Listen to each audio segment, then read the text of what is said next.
Whoa, buddy. Put that thing back in its holster. We haven't gone anywhere. I don't understand. Check out the MichaelDukesShow.com for information on how to get access to the podcast. Welcome to the party, pal.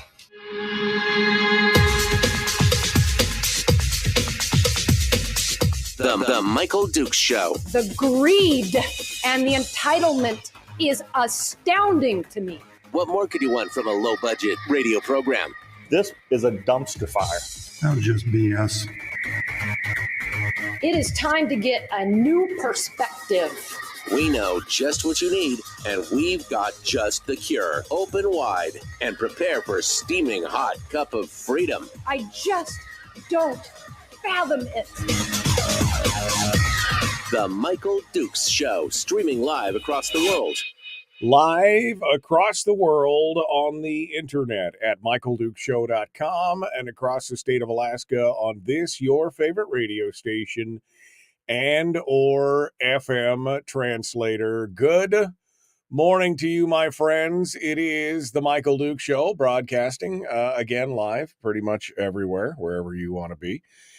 We appreciate you guys coming in and joining us. It is hump day, middle of the week. We could see the downhill slide from here all the way down to Firearms Friday, which I guess I should mention first and foremost right off the bat that Firearms Friday is got some big guests, including Dr. John Lott coming in this week to talk with us about some of his latest and greatest stuff. I'm excited about that. We're going to be discussing things with him on Friday as well, of course, Willie Waffle. Tomorrow on the program, not quite sure yet who we're going to be talking with, but I'm going to say probably or hopefully maybe Kathy Tilton or Ben Carpenter, and you'll know why I say that here in the morning. We're going to talk a little bit about that here throughout the first hour of the program today. But we'll see. We'll see what it looks like here in just a little bit. All right. On today's program, we've got the first hour is going to be some headlines and some discussions, especially coming out of the presser. Yesterday, there was a House Majority press conference held down in Juneau, and there were some things that were said and then some things that were reported on from the same presser. And I don't know exactly what to make of it yet, but I'm going to let you help me decide exactly what it meant. And we're going to discuss that this morning, as well as some of the other things that are going on around the state of Alaska, including the first lawsuit now coming up against the Willow Project. We knew it was going to happen. And it has now occurred. So we'll get some details on that. The new in Anchorage, the municipal election is about to happen. The municipal election happens in in April. And so here in March is when we're starting to see the ballots come out, and we'll talk just a bit about that as well. And, well, probably anything else. I probably should open up the phone lines for the first hour too, because, you may want to sound off on any of the things that we're talking about here. So I guess I'll go ahead and launch the phone lines as well, and we'll open those up right now. And of course, this hour of the program and pretty much every day is being sponsored by our friends over there at Satellite West, satellitewest.com, from chicken to Chena to Chattanooga, from Eek to Eagle to Eklutna, from Minto to Metlakatla to Menchumina. No matter where you are in the state of Alaska, you can stay connected with your friends over there at Satellite West, whether it's phone calls, whether it's emails, whether you just want to surf the internet, maybe you just want to send text messages. They've got the technology to make it all happen. So you should go check them out at satellitewest.com. Proud sponsors, statewide sponsors of the program here each and every day. We want to say a special thanks to them as we get this rolling, and we appreciate them for all they do and for sponsoring the program. So phone lines are now open. So if you do want to sound off this morning, we can do that. We have the tools and we have the talent. We can make it work. All right. So, and then of course in hour 2 today, sorry, I didn't mean to bury the lead. In hour 2 today, we will be talking with State Senator Mike Shower for the Shower Hour of Power. And it should be good. It should be good. We're excited. I'm excited about it. Let's see what's going on. All right, so into the news. What do we want to talk about? There's a couple things. I do want to mention this just in passing, only because it seems like it is a story that's trying to gain some traction around the country. We heard some people talk about this the other day, and more people. And more people in news media outlets seem to be talking about it, and they seem to be talking about it in a way that is almost like this is a crisis, this is bad, this is everything else. But here's what the headline reads. This is from the Associated Press. It says, fewer high school grads are going on to college.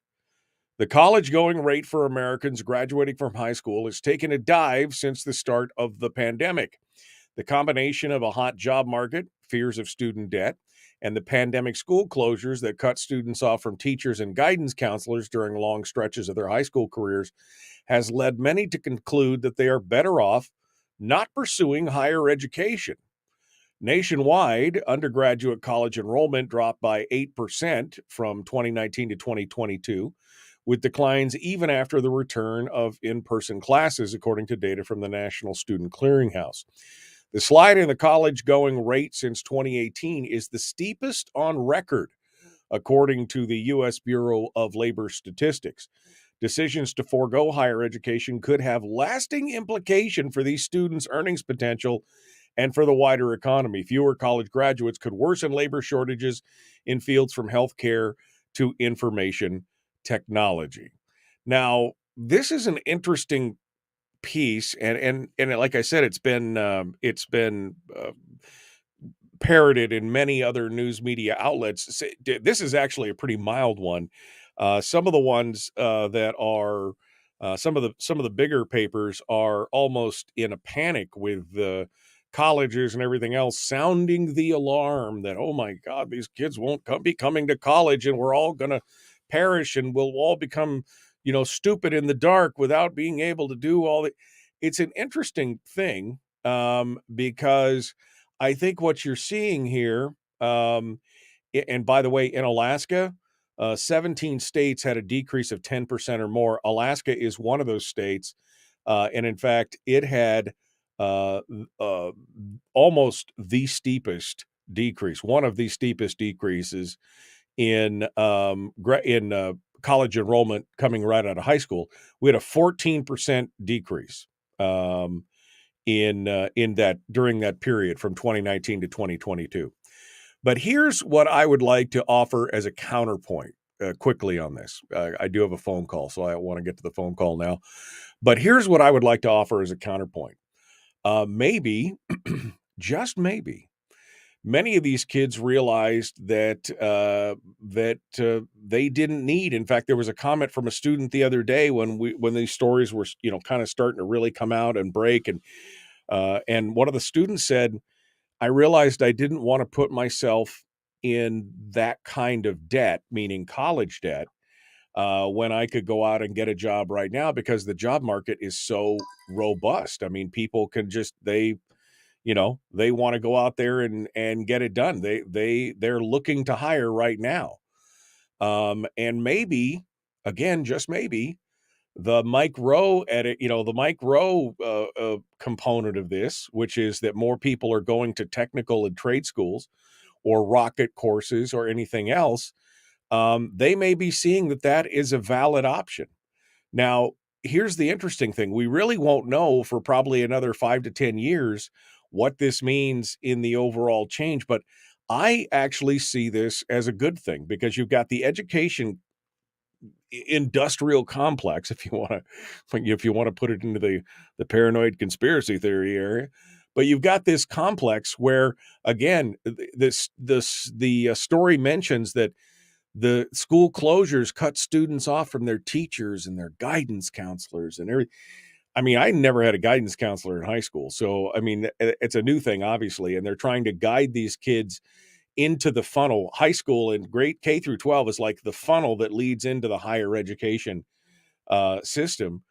And, we're getting, in the past, we've had thousands and thousands and thousands and thousands of students who graduated with a degree that they never got a job in that field of study. They never did it. It was more like they could persevere. It was a piece of paper that said you could persevere through 4 years and spend a lot of money to get this piece of paper. And they weren't using it in an applicable process. Meanwhile, college tuitions and everything else were going up and up and up, being bolstered by all this stuff and the federal monies and everything. Maybe instead of being the start of a panic point, maybe this is the start of something good. Maybe this is going to give those kids an opportunity to choose to go to college later, or maybe not to go to college at all unless they need it specifically for the field that they've chosen, or maybe to go to a trade school or a vocational tech school or something else, or again, the rocket style courses where they can go through a 3 or 4 month course for a few $1,000 and come out on the other side prepared and ready to take a job. I mean, I've told the story before of the young lady who went into one of these rocket courses for computer coding. It was like a 18-week course or something. So it was a good third of a year. And I think she paid $6,000 or $7,000 for it. She went to it. She did it. She came out the other side and had a job already lined up through the rocket course program for making $60,000, $70,000 a year. And within 18 months, she was making over $100,000 a year. That's a pretty good return on investment. $6,000 or $7,000 plus a few weeks of your time, and now you got a job that'll last you a lifetime for something that's in demand. Maybe that's what we should be looking at instead of shaming kids because you're not going to college? You're not going to college. I mean, I never went to college. I went to one semester of college. I never graduated from college. My parents never shamed me for that. Although I expected my dad to, because he was hell on wheels to make sure that I got to college. And I went there and I went, this is nuts. I'm not interested. And I did okay. I did okay for myself. Right. So there is, and doesn't mean that I ever stopped learning. It just means I didn't go to their educational system at $10,000 a semester to get it done. Anyway, I think this is an interesting story. So I wanted to bring that up first. All right, let's go to the phones before we jump in anything else. I'm going to lose some time here. Let's go over here. Good morning. Who's this? Where are you calling from? Hi, my name is Chandra. I live in Anchor Point. Hi, Shonda in Anchor Point. I'm calling because, hi, thank you for taking my call. There's one thing that I felt was kind of missing from all your announcements this morning was that, there's a protest going on at the courthouses all around the state this morning. I'm actually on my way to one right now. And I'm headed to the one in Kenai. And it's not just a protest, but it's a show of support for the right and the duty of our grand jury to investigate, which is being suppressed by our Supreme Court and different judges, and has been in the past by prosecutors, district attorneys, even the deputy attorney general in our state in our history, in our very recent history. And so I just wanted to encourage people, if you can, come out, show your support today for the grand jury and for our constitutional rights, for real justice, which comes from the people, which is the best way, our grand jury. So thank you again for taking my call, and I hope people show up. All right. Well, thanks for giving us a heads up on that. I noticed an email from David, but I hadn't gotten a chance to read it yet, so I see it here now. Thank you thanks for nudging me on that. I appreciate it. We'll let people know exactly where and when and everything else. have a safe drive through there. Apparently, there are a statewide court sit-in going on right now in different areas, Kenai, Anchorage, Palmer, Fairbanks, and Juneau. The protest is primarily about restoring the right of individual citizens to appeal to the grand jury directly and restore the right of grand juries to investigate, indict, and report on anything the grand jury itself finds without any input, suspension, or hindrance whatsoever by government officials. There's 2 more reasons for the protest, but that's all going on right now, and they're going to be doing it apparently all day today. And it should be interesting stuff. Again, Kenai, Anchorage, Palmer, Fairbanks, Juneau, and more. You can go over to I think this is part of the Alaska Grand Jurors Association's website. You can check it out over there.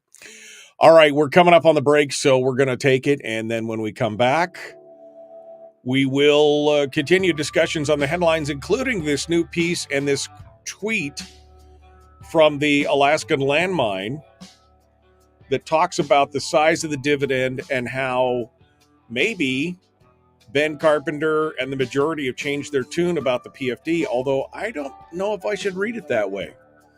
We'll let you decide, because we've got the actual pieces and parts and bits and bytes, and we'll continue that discussion in just a moment. The Michael Duke Show.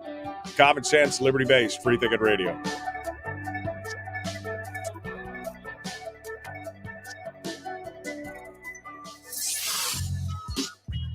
What is that? Common sense. Regularly heard on American radio. Michael Duke Show. Radio.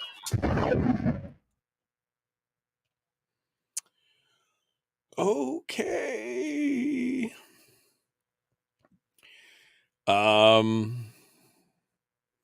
Let me go back up here. What were you guys talking about?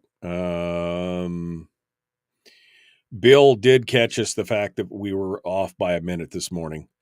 I'm sorry, I was in the middle of getting audio together for this whole thing that I wanted to discuss, and so it took me a little bit longer than I expected.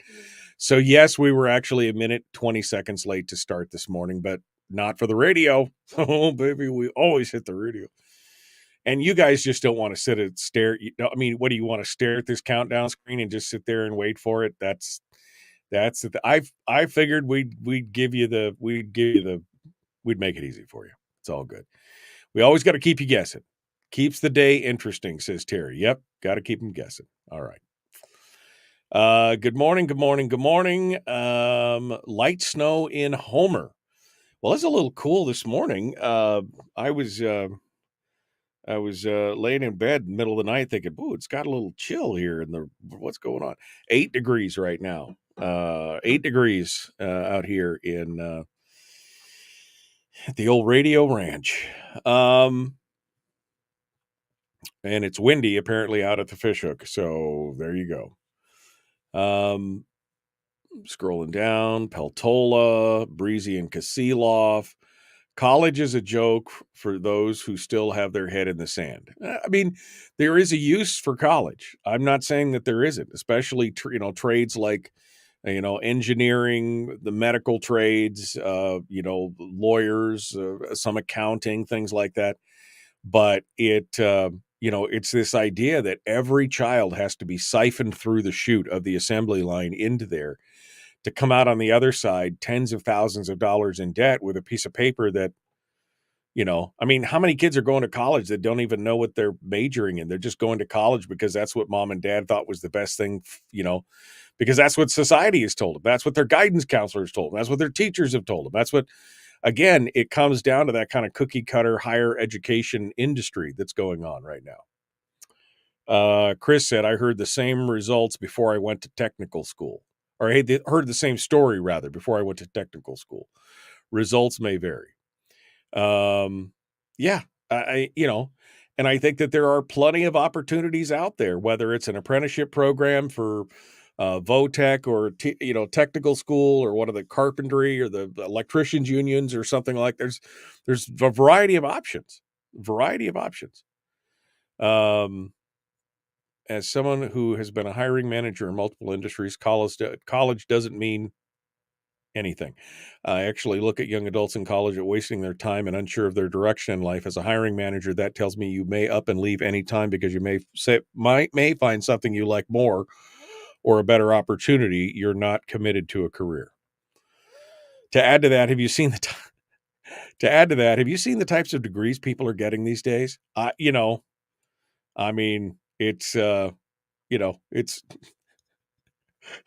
Underwater basket weaving, fluid gender studies. I don't know. I just don't even know. That's the thing. You go to college and you got a degree and it's in something that is, esoteric, 17th century Romanian literature or something. And you're like, okay, great. You got education for education's sake. Now, what are you going to do with it? Well, I don't know, but I got my degree, so that's the important part. They just don't have it. Oh, yeah, the new Reason article. There's a new Reason article out. A leak in the college bubble. Anyone who works with a wrench has cussed the stupidity of design engineers. We were just having that conversation yesterday. I was talking with a friend of mine who works in aircraft manufacturing and maintenance, and he said, yeah, there are times when we look, because we are supposed to put labels he goes, I'm looking at the layout here and it says I'm supposed to put the label inside the box that's already assembled and everything else. And you tell the engineer, how am I supposed to? Well, see here, the engineer just takes his software and peels back layers and is like, you're just going to put it right here. He goes, you realize I have to take that all apart to put the label on the inside. Oh man. All right. Let's get going here. The Michael Duke Show, common sense, liberty-based, free thinking radio. Like and share. He'll do it.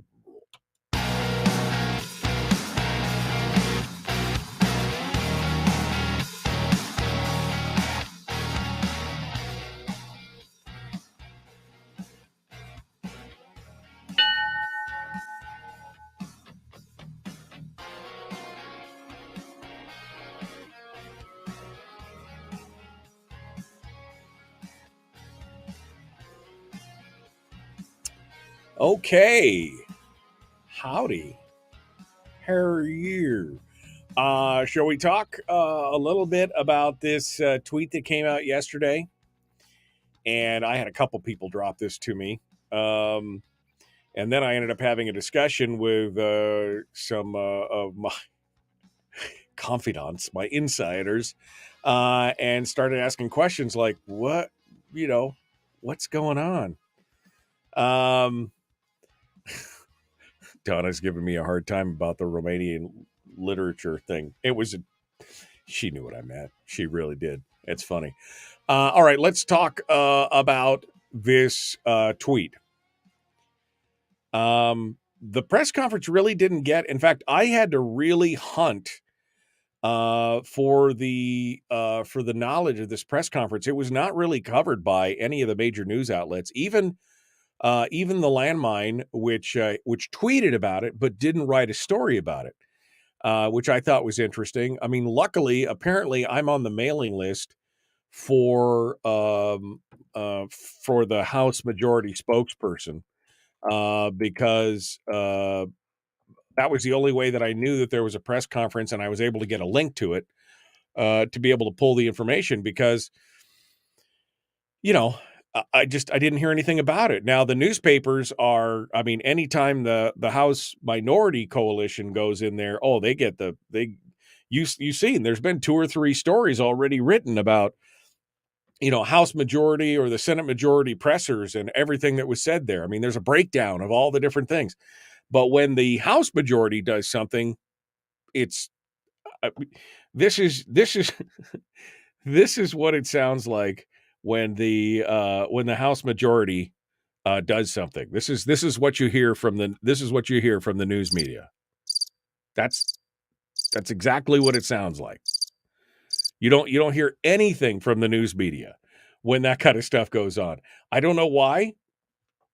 The things they're saying are not as valid. They were there I watched I watched a big chunk of the press availability. There were reporters there from other news outlets, but there's no big story in the ADN or anywhere else talking about it.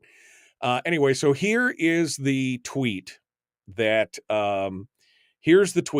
came out, and that from the Alaska landmine. Oops, I pushed the wrong button. Okay, but here's the tweet, so you can take a look at it. All right. So here's what the tweet says. The tweet says, asked about the size of the dividend and how the public hasn't been as concerned about the amount as in the past years, Representative Carpenter gave an interesting answer. He said we should be more concerned about the economy than fighting over the PFD. Much different tone than in the past. Which, if you took that just at face value and took that question just at face value, you're right. That is a much different tone than in the past. So I decided, well, I've got to really hear what was not saying that Landfield is misquoting him. I'm just saying it's all about context, right? It's all about context. And this is one of the reasons why we're going to try and invite Representative Carpenter back on, hopefully tomorrow. I'm going to see if I can get him on. I'm going to talk to him today, see if we can get him on tomorrow to talk about this. Because when I first read this, I was like, ruh-roh, what? Because of the way the tweet is phrased and the way, it all comes down. So again, I'll read it to you. Asked about the size of the dividend and how the public hasn't been as concerned with the amount as in the past, Representative Carpenter gave an interesting answer. He said we should be more concerned about the economy than fighting over the PFD. Much different tone than in the past. And if that was the true case, if that truly was what was said, then yeah, that is a much different tone. And it makes me scratch my head because it's a strange rationale, because as we've talked about on the program before, the ICER study says PFD cuts have the largest adverse effect on both the economy and the jobs. In all the revenue categories, it has the largest effect. So that seemed a little weird. So I'm like, we really need some context here. So I went out and I listened to the press release, and we're going to break it down for you. We're going to break it down for you Barney style, right? We're going to make it easy. So here is the question from Landfield, which I think is a good question. And here's the question that he asks. Jeff Landfield. I just had a question about the dividend. The Anchorage caucus was last weekend, and I was kind of surprised not one person talked about a full dividend or a large dividend. In fact, many people talked about a smaller dividend. The public testimony so far on the Ways and Means and some other committees has been very different than it has been, 4 years ago when it was a big push for a lot. The governor was pushing for it. He put the full dividend in the budget, but it's very different now. Nobody seems to be as concerned about it. Do you think it's because there was a big dividend last year? Have people moved on? And also, what's your position? I know the Finance Committee is going to look at it, but it's also going to go to the floor. So what are we looking at for the dividend? So, a valid question for sure. A very valid question. And yes, people were talking about, they weren't in the 40 people that testified or something. They weren't talking more about the, we need our full statutory PFD. People are exhausted on that point, right? Because nobody seems to care. Nobody is talking about it. But so he asked, I think, a good question. And yeah, so I think that's interesting. Well, Kathy Tilton took the first shot at it. So here's what Kathy Tilton had to say. Sure. We have been looking at, as Representative Carpenter said, in Ways and Means, we've been looking at every dividend bill that has come before us as far as moving the dividend out of being a political football and maybe coming up with a solution for the dividend. And I know that the House wants to come up with that solution. We've talked about a sustainable fiscal plan for some time. And I'm hoping that our partners in the Senate and the governor are looking looking towards coming up with a solution for what is going on with the dividend. As we know, it's been a political football since 2016 when it was changed from a transfer to an appropriation. And I did listen to the testimony in the Ways and Means Committee, and there was about, average 40 people. I think there was 38, but it was really split down the middle of people who were looking at, the statutory formula that they have had for the last 40 years versus, people who are looking at state services. I think we're at a time in our budget right now in Alaska where we have been in a fiscal crisis. We have had deficits for several years now. And I think this is a time when people are looking at saying, what is it that we need our government to look like? What is the balance of what that should look like? Now, there's nothing in that I disagree with. By the way, this is all coming from KTOO Gavel to Gavel. You can go out and look at it for yourself. KTOO's got the links up there. There's nothing that she said there that I disagree with. It was kind of a softer, it wasn't a strident stance to say we need the statutory PFD. It was a little concerning near the end where she talks about we need to decide what government looks like and everything else, because I think, because people were talking about state services. And that's the sand trap that I think we get into. But again, nothing in there that I think said, that we're not fighting for a strong PFD and everything else. And then Representative Carpenter wanted to follow up on it. And here is, again, remember, what Landfield said was he wasn't definitive on it. He just basically said that he had a different tone than in the past. He said we should be more concerned about the economy than fighting over the PFD. And Ben did have an interesting take on it, although I don't know if it's I don't think it is dismissive or anti-PFD at all. I think that he is taking the 10,000-foot view. Here's what Representative Carpenter said. Go ahead, Representative Carpenter. And I appreciate the question, Jeff, because I would like to see a time where Alaskans are asking a question, what is our economy doing? Are we going to have more jobs next year than we had this year? Yeah. When my kids graduate high school in May, are there going to be jobs available? Instead of what size of PFD am I going to get? I want to get to a point where state government just does the PFD and we don't have to have the conversation anymore, because it is distracting from getting a whole lot of things done that are more important within state government. So the PFD is going to take care of itself this year. We're going to have a spring forecast coming out, and that spring forecast isn't going to show that we have more economic activity in the state generating more state revenue. It's not going to show that. It needs to. That needs to be the focus of us and Alaskans, is what are we going to do to grow our economy? Haggling over the PFD is not going to grow our economy. So we need to find some solution to that. To that end, that's what I'm focused on. PFD is going to take care of itself. Thank you. And that's, he said that several times. The PFD is going to take care of himself, and the government is just going to do the PFD with something else, he said. And I thought about that. And then I realized that one of the bills that's in House Ways and Means right now is a bill that would basically change, again, the idea that the permanent fund would be paid outside of the appropriate. It would go back to the way it was. It was just a transfer. There was no debate. There was no haggling. So I don't know if it's so much a difference in how did Landfield put it, in the different tone than in the past, than it is more of just a change in tactics, because the bill is in front of Ways and Means that would essentially attempt to take it back towards more of a transfer instead of being a political football in the appropriations process. Now, what does that look like?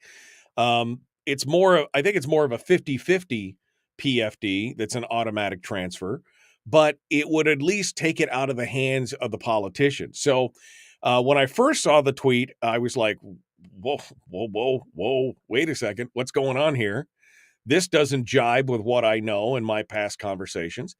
But after listening to it, and listening to the actual press release or the presser, it makes a little bit more sense, because he's got the bills in front of him in Ways and Means that basically he's got a couple that pay full dividends, and that one that pays a 50-50 outside of the appropriations that kind of takes it back to the shall transfer.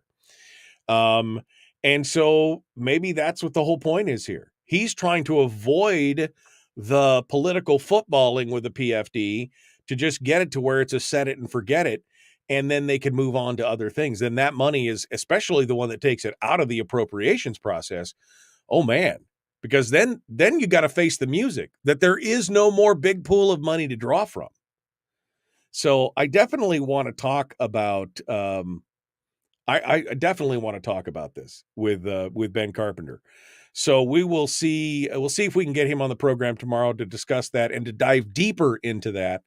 And we'll work on that for tomorrow. Anyway, what are your thoughts on that? Now that you've heard it, now that you've actually heard the answers and heard the questions, do you think it signals some kind of change? Or is it just, again, a change of tactic?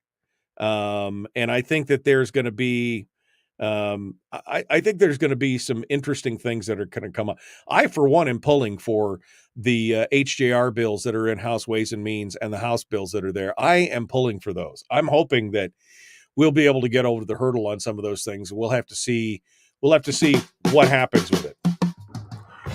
All right, we got more coming up. Don't go anywhere. The Michael Duke Show continues. Phone lines are open at 907-433-3150. What do you think?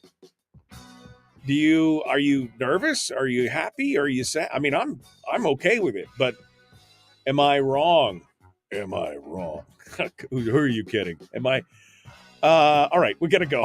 The Michael Duke Show. Common sense, liberty-based, free-thinking radio.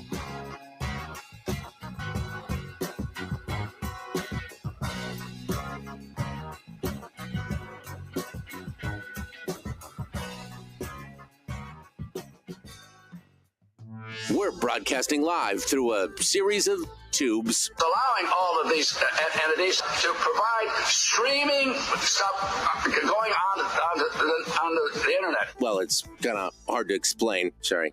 Streaming live every weekday morning on Facebook Live and MichaelDukesShow.com. So, I mean, I think it's interesting because, again, I did have almost a panicky moment when I read that. I'm like, did I misinterpret that? And I mean, it's so easy when because what Landfield said here is not wrong. It is a different change in the tone, but is the implication of the tweet that they've changed their position on the PFD? And you could read into it that it did, but I don't think so. I don't think so. He said we should be more concerned about the economy than fighting over the PFD.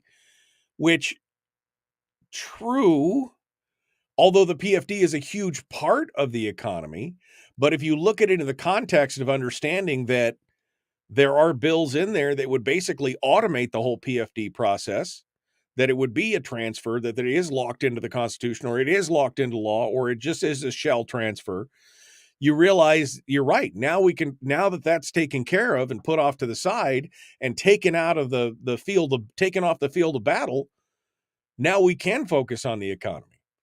So, again, I had a couple people send this to me and they were like, what's going on? I think that makes I think that it makes more sense.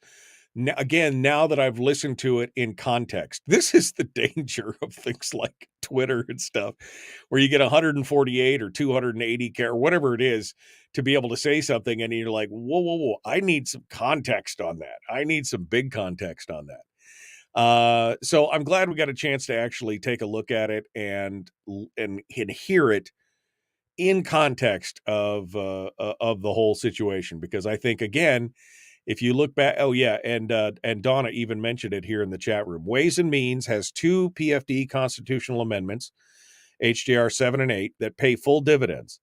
And then Ben has a bill, HB 110, that requires a 50-50 POMB dividend to be paid by the permanent fund outside of the appropriations process. And I think that might be something that you could get a lot of people on board with, a lot of people, even in the minorities, because this affects them directly. This would be a vote that if this gets out on the floor for a vote, their people are going to have to vote for.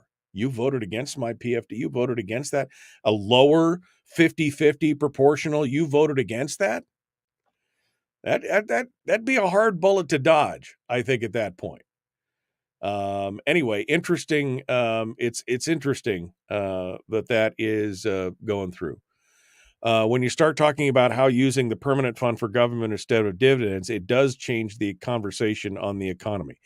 I would agree with that part of it. I mean, and that was kind of what I was saying with what Kathy Tilton was saying when I don't have it broken down. I have to listen to the whole thing again. Sure. We have been looking at, as Representative Carpenter said, in Ways and Means, we've been looking at every dividend bill that has come before us as far as moving the dividend out of being a political football and maybe coming up with a solution for the dividend. And I know that the House wants to come up with that solution. We've talked about a sustainable fiscal plan for some time.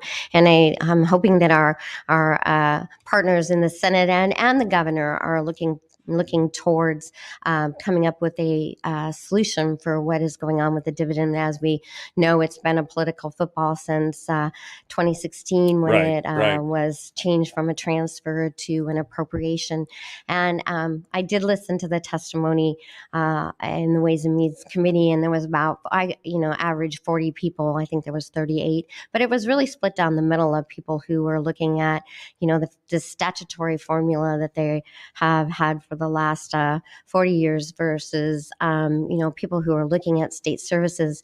I think we're at a time in our budget right now with, That's the part where you got 50-50 people who are looking at the full statutory, and then the other half of people who are looking at state services. Like somehow we have to choose here. That again, it's that false dichotomy of the either or. Dedicated state services versus the PFD. You can have one or the other. You can't have both. Well, no. They're both the law, so we should have both, and then something else needs to change to be able to fund that. So I would say that is the change. That is probably the biggest change of tone in all the stuff that we talked about was Kathy's comments on that. And she was reporting on what the people were saying, so I'm not saying that necessarily is her position, but, you're right, because that's what half the people said full PFD, half the people talked about the governmental services because, again, they bought into that kind of line of it's either or. This is not a zero-sum game. It should not be an either or. But that's where people, that's what people are pushing right now. Yeah, question mark. Don says, maybe cut the budget, question mark. Again, we've been talking about that on this program for years. If, you could still have, what if I told you could still have state services and a PFD? And I will talk about that here in just a second, because this next thing is going to blow your ever-loving mind when you start looking at it and you start talking about it. You want to cut the budgets? I mean, no, budget cuts alone are never going to get us there, but it's a good start. It's a good start. Let's get back to it. The Michael Duke Show. Common sense, liberty-based, free-thinking radio. Here we go.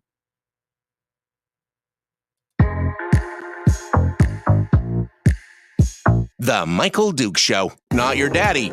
Wait, sorry. Not your daddy? Ooh, not your daddy's talk radio. Whew. I was scared for a second. Thought we were going down. Here's Michael Dukes and the show.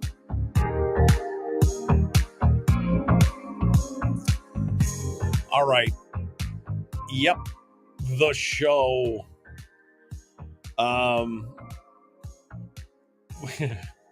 We've been talking about this during the break. And of course, there's a little snippet in there where Kathy Tilton talks about the public testimony and how it was 50% people who were pro full PFD, and there were 50% who were talking about state services. And I was saying, these are the kind of people who bought into the idea that it's an either or game. You can either have the PFD or you can have state services, which has been the narrative that's been pushed by many people, Republicans and Democrats combined, that this is really, that it's a zero-sum game. You get one or you get the other. There's no choice. And I argue that, that it is quite a choice, that it is a choice, and we don't have to choose between those two things. What we can choose is to put the size and scope of government into a limited form so that we can have both the lawful, legal, statutory PFD, and we can have necessary, constitutionally provided state services. It can happen instead of either or. And, maybe Dawn in the chat room said, well, maybe we cut the budget? ? Yes. I mean, I think we've been fighting for that for years. Not that there's the political will to get it done. And we've grown the size and scope of government so much at this point that cuts alone would not get us there. I mean, there's going to have to be a concerted effort to get us to where we need to be. But cuts would be a good start. And that brings me to this story from the Alaska Beacon. After years of contentious fights, Alaska's state budget is advancing smoothly in the House. This is a story by James Brooks. And it talks about how the House Finance Committee is hearing the final reports from the subcommittees and how there hasn't been a lot of rancor because it's generally a flat budget from what the governor proposed. And they're putting all this stuff in there and they're talking about it. And that most of the subcommittees have not made any changes. And then they talk about a few of the changes that have been made. So here is where it gets interesting, folks. The subcommittee in charge of the Department of Education and Early Development made the most changes from the governor's proposal. Chaired by Rep. Julie Colombe from Anchorage, the Republican from Anchorage, the subcommittee cut a $900,000 department-level data project and $400,000 for 2 librarians at the state library in Juneau. Let me think about that for just a second. 2 librarians from the state library in Juneau, $400,000. So $200,000 a crack for each of these librarians. Just let that sink in for a minute. Colombe says she likes libraries, but those positions have been vacant for years. $400,000 for 2 librarian positions that have been vacant for years. Almost $500,000 a year just sitting there, slushing around, doing whatever they wanted to do with it. Those positions have been vacant for $200,000 per position.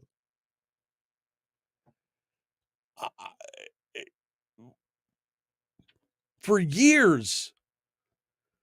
Remember when Tammy Wilson was on, we talked about the ghost positions, what they called ghost positions, which were basically empty positions in all these different departments that have been funded but not filled, meaning the money was there, but there had never been a person in that seat for years as well.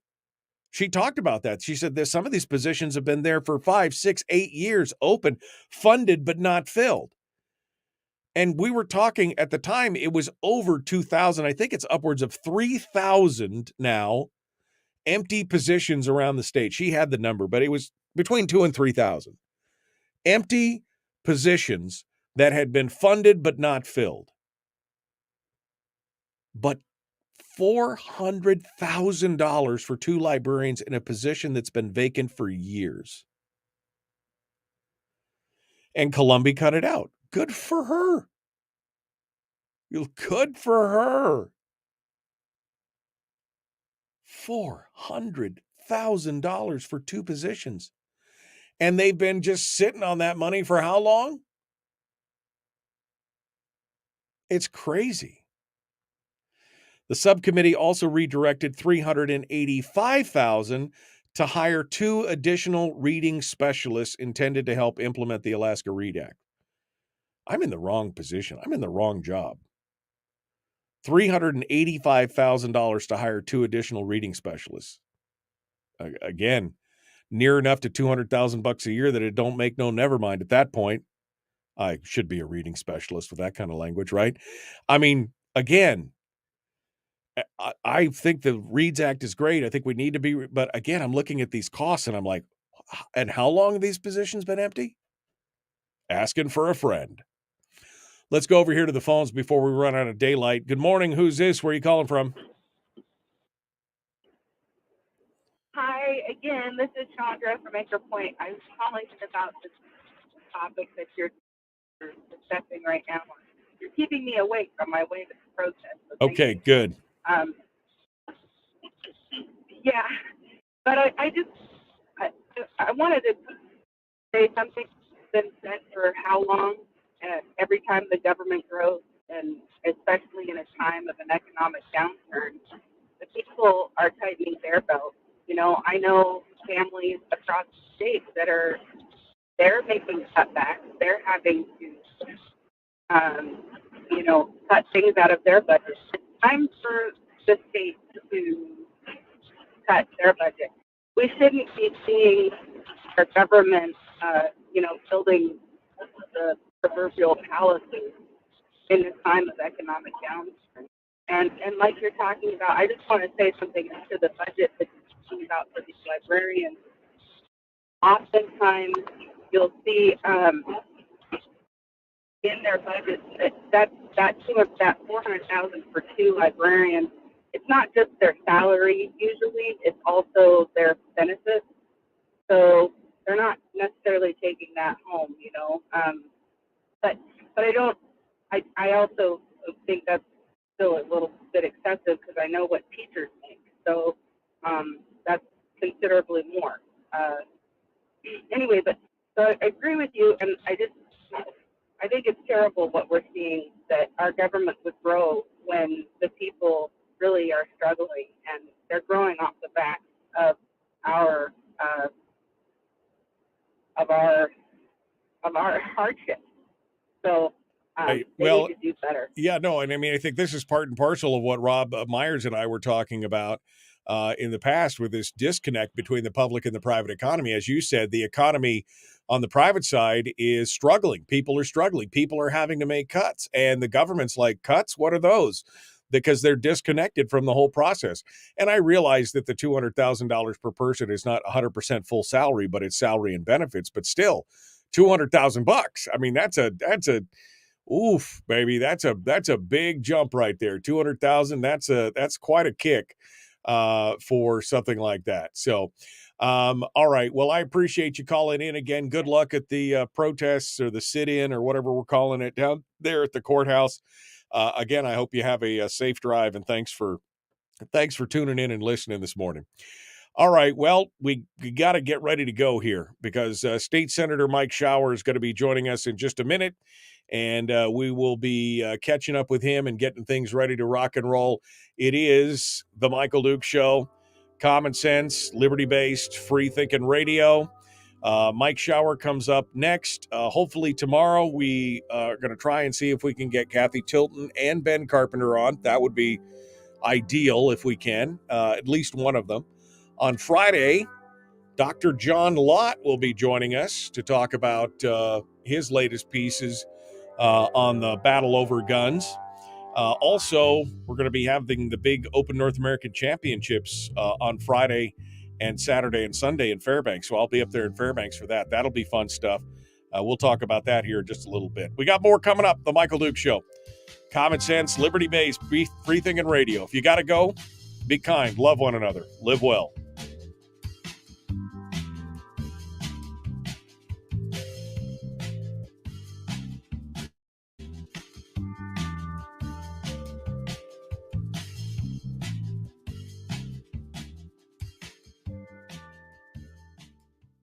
Kevin says every department has them, empty ghost positions, right? I mean, how many positions and how long? You know, what I'd like to see is a chart of how many positions are open and how long they've been vacant and what the cost is for each one, and then a total. I'd like to know, because like I said, I think again, I think when we had Tammy on the last time we had Tammy on, which has been a couple of years now, since right before she left the legislature, we talked about this. And I mean, it was 2,600 something. I mean, it's a huge number of these ghost positions, these funded but not filled positions. And many of them, again, had been unfilled for years. I mean, that's the insanity. That is the insanity of what's going on. But they are specialists, which means they command a higher salary. Okay. Okay. Okay. Anyway, let's see. Blow my mind. It's going to take quite a bombshell. I'm old and have seen some stuff. That's what Brian said. Because I said what I was going to talk about was going to blow your mind, and he's like, it's going to take quite a bombshell. I don't think he's probably that shocked about that but when I just looked at it and I was like, $400,000 for two positions that have been unfilled for years, plural. So just think about that. $500,000, $500,000, $500,000, $500,000. How many PFDs could that have paid? Right? How many full PFDs could that have paid? 100? 100 full PFDs could have been paid out of that? For positions that were, again, it's not like we're talking about cutting back on services, because these are positions that were empty for years. They've still been receiving the service that they needed because those positions were empty. It's just insane. Chapter 19. All right, let me get I don't want to play you my audiobook. I want to get Mike Shower on the line. Let's get that going on, shall we? Your call has been forwarded to an... Oh. Yeah. Okay, I'm just saying. Oh. Okay. All right, we'll see if Mike Shower gives us a ring here in just a second here. He's supposed to be calling in this morning because he doesn't have a computer available to do the fancy video stuff, which is unfortunate, but that's how it works. Don't forget, if you'd like to help support the show, that the Common Sense Corps is here for you and me. That's how you help support the show, the Common Sense Corps. Go over to patreon.com/Michael Duke Show, or you can go to michaeldukeshow.com and click on Join the Corps. Either one of those things will get you squared away. And you could help support the show for as little as a cup of coffee, not even a good cup of coffee. I think it's like $3. That's not even good coffee at that point. That's just like, that's like the smallest little thing. It's definitely not a backbreaker, but every little bit helps. All right, let's try this again. See if we can get a hold of him. Hello. Yeah, actually, this is what happens when you turn the phone on this time. That's how it works. Is that so? How you doing this morning, my friend? How's it going? Good. How you doing? Just another beautiful day in paradise. We're just ready to get in on it and get things ready to rock and roll. You all ready yourself? You excited? I'm all that. I'm excited. Can't you tell? I can tell you're excited and all that. That's what I was looking for, was a little bit of excitement. Don't do my best. Don't hurt yourself, man. Don't hurt yourself with the level of excitement that you're talking about here. Calm down a little bit. Yeah, calm down. Just calm down. Calm down. All right. So how are things going down there? I mean, give me a brief. We're 90 seconds out here. Give me a brief little, on a scale of 1 to hell, how are you doing here?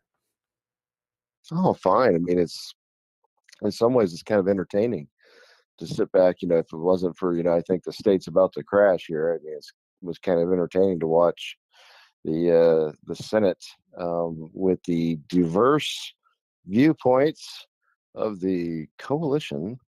It is rather interesting to watch how this is going to play out, because I'm like, no socially divisive issues. Okay, check. That's not going to work out. Well, then I noticed. Wait a second, because I noticed that in one of the news reports, it was like no socially divisive issues that wouldn't easily pass. That was added at the end at one point, and I'm like, oh, so there's a new.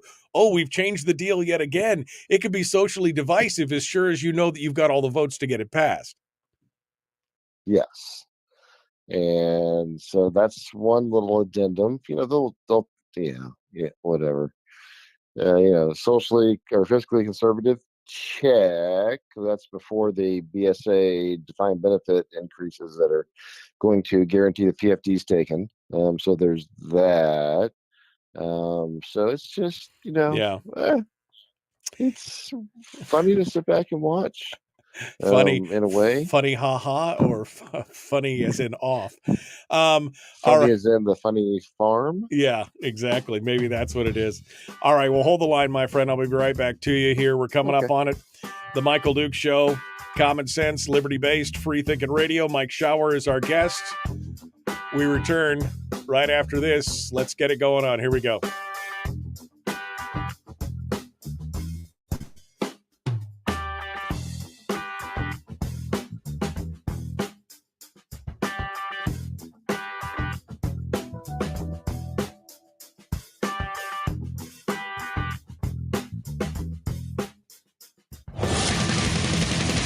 Whoa, buddy. Put that thing back in its holster. We haven't gone anywhere.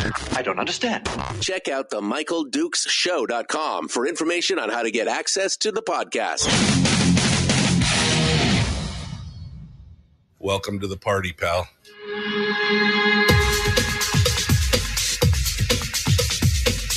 The Michael Dukes Show. The greed and the entitlement is astounding to me. What more could you want from a low-budget radio program? This is a dumpster fire. That was just BS. It is time to get a new perspective. We know just what you need, and we've got just the cure. Open wide and prepare for a steaming hot cup of freedom. I just don't fathom it. The Michael Dukes Show, streaming live across the world. Live across the world on the internet at michaeldukeshow.com and around the state of Alaska on this, your favorite radio station and or FM translator. It is the Michael Dukes Show. Hour 2 on Wednesday, which you know what that means. It means the shower hour of power comes on board. State Senator Mike Shower joins us, who's in a member of the unofficial minority. You know, whenever I think of Mike Shower, I think of that kid looking in at the candy store, the toy store, with his face kind of mashed up against the window, watching all the other kids play. But in this instance, this kid has a pocket full of firecrackers, and you never know when he might jump out there and do something good or crazy, or good and crazy. So let's jump in right now and get joined by State Senator Mike Shower, who is with us this morning. Good morning, sir. How are you? I am doing very well. And yourself? You know, no complaints. No complaints at all. All right. So, Mike, first things first. I mean, things are just going swimmingly in the Senate, right? I mean, I just saw the article that said, they've advanced that school funding bill. They're going to get all that out there. They're going to get their thing. They're talking about the defined benefits and everything else. And this is just a train, right? They're just pulling down the track. From the outside looking in, tell me, what does that look like? Well, first, as always, Mike, I start off with a hearty welcome to the staff that is forced to listen to your program every morning to translate anything I say that can and will be used against me in the court of the coalition opinion. Yeah, so there's that. And then, a hearty welcome to your 100 listeners, so-called, as we remember from the campaign trail. Oh, right, yeah. There's only 100 listeners in the whole state. That's right. Yeah, it only has like 100 listeners. Who listens to that show anyways? So just that to start off. So it is train wreck, you were saying something about that, or was it a train? No, I think it's a train. Confused. I don't know. I mean, you tell me, is the train smoothing? Is it swimmingly, just kind of going smoothly down the track, or is the bridge out and it's going to be bad news at the other end? What do you say as you watch this whole thing? What are you looking at? Well, like we were talking on the break before you started, you have a coalition that, this is amazing to watch in a strange and twisted way. The diversity of ideological thought is just so untenable. It's like there are some really far left of center folks in this coalition wanting to do all kinds of crazy stuff. And, of course, you can't really say you have anybody too far right of center, if anybody, because the ones that are the conservative ones are in the Senate minority that you were speaking of, the official 3-person Senate minority. And so it is, on the whole, a very left of center coalition, because it is Democrat controlled. So you talk about, you make the mention of no socially divisive issues. Oh, wait a minute.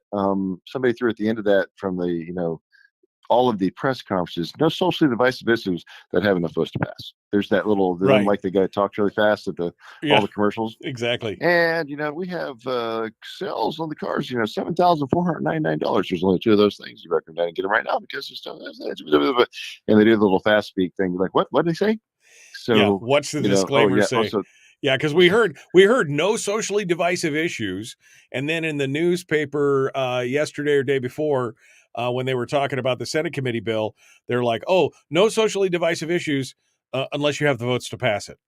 Basically, unless it's not going to be contentious on the floor. In that case, do all the socially divisive. Wait, I thought it was supposed to be no socially divisive issues. Period. No. Now they're going to do the LGBTQ plus IA, what all the other stuff they're going to do. They're talking about getting that bill in there because we're going to get that passed. But again, it's one of those things. I've altered the deal. Pray that I don't alter it any further. Well, Mike, I mean, come on. I mean, you sit there and watch the promises from the little press conferences at the end of, last year when everybody was crowing about, oh, look, it's a coalition and it's bipartisan and it's going to be fantastic, kumbaya, and we're not going to do this and we're going to do that. And I'm like, no, you're not. I said, no, you aren't, because you're way far apart, on the issues in many cases. And then, of course, you're going to have to deal with the House that's not going to want to touch any of these issues. You're already seeing it. I mean, goodness gracious, you're calling Laddie Shaw a coward. I'm like, first of all, the AFL-CIO, knuckleheads that said that and wrote it certainly wouldn't say that to Laddie's face, because Laddie's far from a coward, considering that probably most of them never touched the military or served in it. Certainly never saw combat. And you have a guy that was in Vietnam on 2 tours, on the SEAL teams. Give me a break. Farthest thing from a coward you can get, but you dare to call him that because the guy decides to do the right thing, to actually take a defined benefit plan, and put it into a subcommittee to vet it further and study it, because it's going to cost us billions of dollars. Yeah, he's a coward. Yeah, how dare you ask about how much something costs? That's cowardly if you ask about how much something might cost us in the future. I mean, shouldn't we? I just read it. What? I'm sorry. Go ahead. I say, shouldn't we? No, you go. No, you go. No, you go. I'm going to let you go right now. Go ahead. So I just read yesterday an article on the defined benefit plan of the Senate. And that senator's defined benefit plan, there was like all these different paragraphs and there's all this stuff, and talked about how it was so needed and we have to do this to retain and recruit and all this stuff. Not one mention anywhere in there about the cost. The cost of it and where the money was going to come from was never touched. Same thing in the BSA discussion. Oh, we really need this for all these different things. Nowhere was the cost ever discussed. How they were going to fund it, you and I both know, and your program listeners know all too well, where the initial money is going to come from. They're just going to take the PFD. Now, what's funny is they say we need this for those state employees. It's so desperate. We have to have, if these thousands of state employees, we have to have recruitment and retaining. They would just have to be able to do this. They don't talk about the fact they're going to hurt the poor. They're going to hurt children. They're going to hurt senior citizens. They're going to hurt people that are disabled on a fixed income by taking that PFD. But boy, those state workers, we got to take care of one of them, Mike. I mean, that is a priority. So once again, what are we doing? We are focusing on, in this legislative body, at least in the Senate, and we are taking care of the state first. The public sector is the most important thing. And you see some of the big unions stepping up for it because they know that a lot of the gravy train, their money supply, comes from that state as far as what they do for projects and other things. So it is disheartening, unfortunately, to watch the priority of a good portion of our legislative body, legislators, including a lot of Republicans and the Senate, being a part of this and going, the states first. We're going to take care of the state. Private sector, yeah, whatever. Good luck. Hope you survive. But we're going to make sure the state's well taken care of, because you're going to take it, Mike. You can take all the money. You can take virtually all the revenue, all the taxes, the permanent fund earnings, the oil, everything. It's mostly focused on the state. And that is a subset, right? A small subset of the total state when you look at the private sector and the job market that we're struggling to, hold on to what little we have.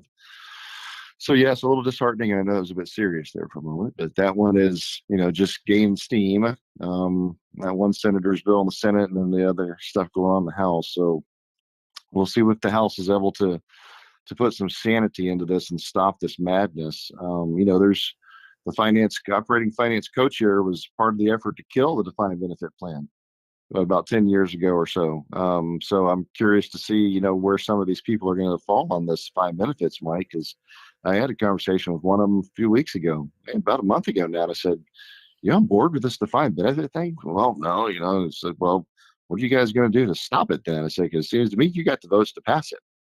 So, I don't know how it's going to play out. So you had a combination of, since they're not going to tell you the money, over the course of the next 5 to 10 years, billions of dollars for education by itself and defined benefits for those 20,000 something state employees. You can do the old kiss goodbye the permanent fund dividend. We know that's going to go by the way of the dinosaur, or it will be some very small paltry amount left over. I've seen the bills coming out now. They're getting all happy and giddy about combining the earnings reserve account into the permanent fund corpus, right? So then it becomes untouchable, and we use that percent of market value. It is. Oh, Mike, there's so many things going on right now, with this coalition, so-called, in a House that's not, 100% strong, Republican. It's Republican controlled, but, it only takes a few of them. And so, it's good to see them holding strong. And so far they're able to make it work. But, we are, unfortunately, as opposed to going, we got this and we're in good shape, we're back to going to have to rely on a few members of the House to stop that one. Going to have to rely on the governor to veto that one, and we're looking at things like the carbon sequestration, the cap and trade, and all of that's tied to ESG. That's now in play here in the state. You got a President Biden, who everybody's like, yay. I mean, it is, and it's good news. I mean, Willow was approved. Looks like 3 of the 5 paths should be all 5 or whatever. At least it was approved where they'll probably stay and invest and actually start producing. But at the same time, turns around and puts off, millions upon millions of acres of our lands in this state, for no development. So unless the next president comes in, hopefully a new one that's pro-development and pro-America, we're going to be in trouble, because now you got a guy that, has essentially shut this state down, really. So it's daunting, my friend, because there's all these things you and I know need to happen, but it's like, goodness gracious, every time you turn around, there's another, if it's not the state, it's the feds. So isn't it interesting that we have in this state, and really it's been a problem for years, decades in this state, but I would classify it as we have become in this state, as far as fiscal issues and planning, we've become reactionary instead of taking the offensive, instead of going long term and making long term plans. We're constantly reacting to something. We're reacting to the market's going down, the price of oil dropping, the this, the that, the other thing. And now it's a crisis. One year it's feast, the next year it's famine. And we have no long-term fiscal plan or planning in this state. It's always like, what can we do for the next 2 years until we get reelected again? And that's kind of what we're looking at here. I mean, what kind of shiny candy can we give you this year that will make you love us for the next 2 years, regardless of what the cost is to the state? I mean, that's the thing. When you start looking at things and not getting financial notes or fiscal notes on some of these bills, and you have no understanding, that's like saying, well, let's build a multi-million-dollar shopping mall, and it'll be a great thing to have. It'll drive business. Well, what's it going to cost to heat? What's it going to cost to maintain? What's it going to cost to put a new roof on it every 15 years? What's it going to? Oh, we'll worry about that later. We'll just build it now. and they will come, and it will be fantastic. And that's kind of where we're at in this state. There is no thoughts on the long-term consequences of anything that's going on. No. This reminds me of the building fiasco, the building that was donated last year in legislative council with that little, cobble. Buying's not the right word because, oh, well, it's only going to be a couple $1 million. It's the old legend, the fable of the statesman who stood up many years ago, in the U.S. Congress when the widow's house burned down, the Navy captain's widow. And he said, to paraphrase, it's real easy to spend other people's money. He's like, we all feel terrible, but is it that every time now a widow's, house burns down or somebody's in trouble or another country is attacking another country, it's become our responsibility to fix it, solve it? That's not the purpose, behind it. And here we are, again, I'm looking at something like that building in Juneau. It's like, oh, well, it gets donated to us and it's only going to be, a couple $1 million. And I'm like, I voted no. And I spoke out against it. I go, this isn't good. It's going to cost way more. It's going to take a lot longer. And oh, by the way, nobody here is talking about the cost, the long-term cost. Well, we should be able to offset some of that because we're going to rent it out, to the different legislators and their staff. And then, maybe in the summertime, we'll rent it to some people like cruise ship people are going to come rent some apartment, for weeks, or months downtown Juneau. You gotta be kidding me. And then of course the very next meeting they come back, well, we have a revised estimate. It's now going to be $7.5 or $8 million probably. And there's some problems we're finding with it, but it's just the standard thing, right? It's like, but Mike, remember, it's OPM, my friend. It's other people's money.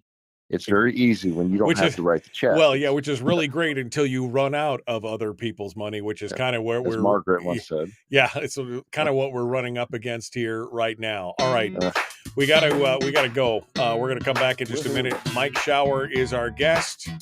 We'll continue with more The Michael Duke Show. Common sense, liberty-based, free-thinking radio. We return to more right after these messages. Don't go anywhere.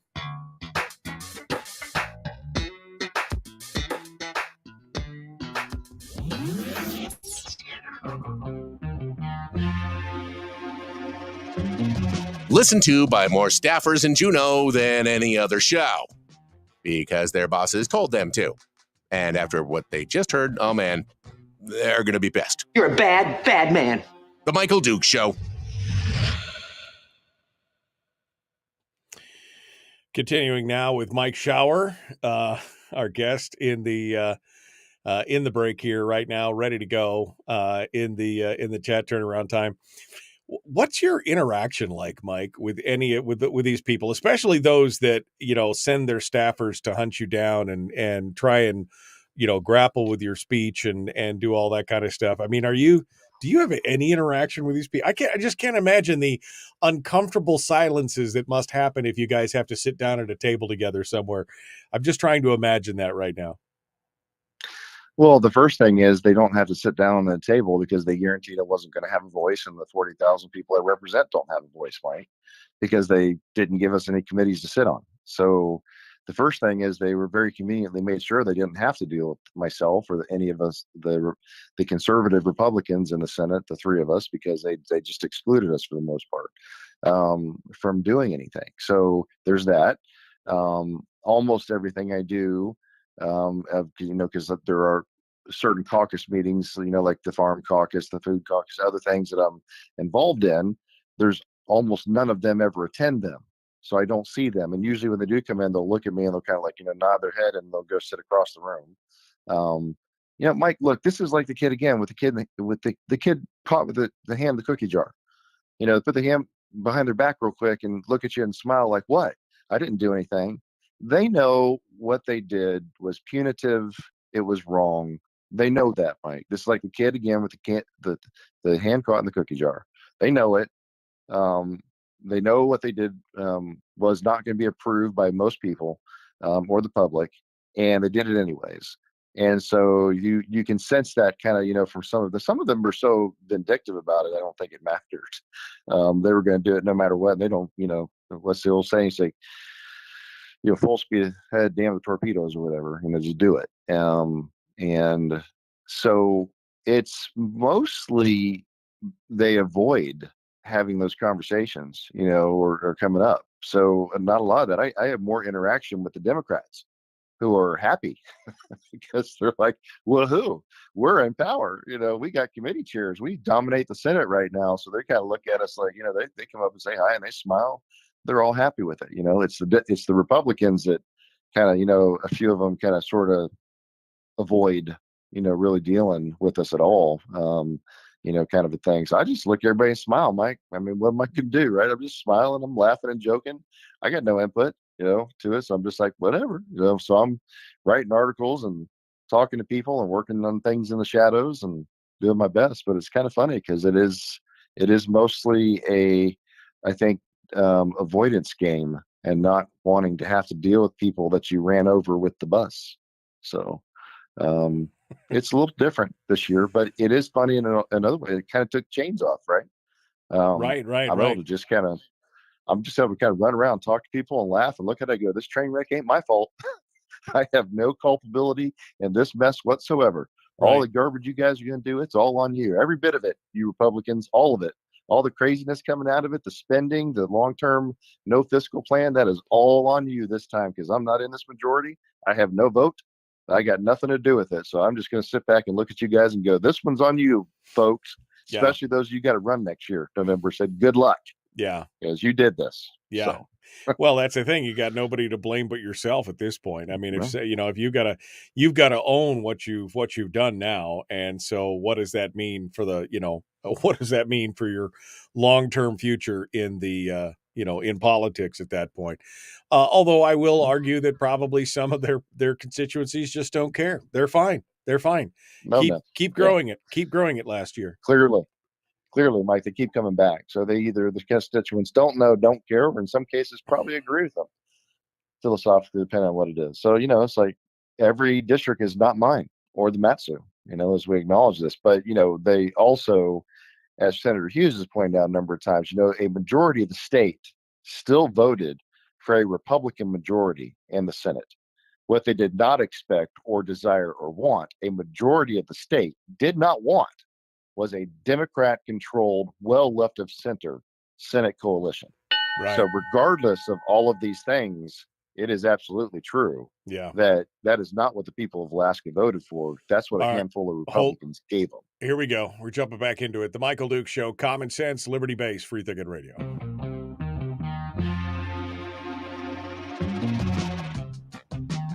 The Michael Duke Show, seriously humorous with a pinch of intellect. Sorry, that is humorous. Here's Michael Dukes. Yep. We've got a pinch of intellect somewhere around here. I had it earlier. I don't know what I did with it, but it's here somewhere.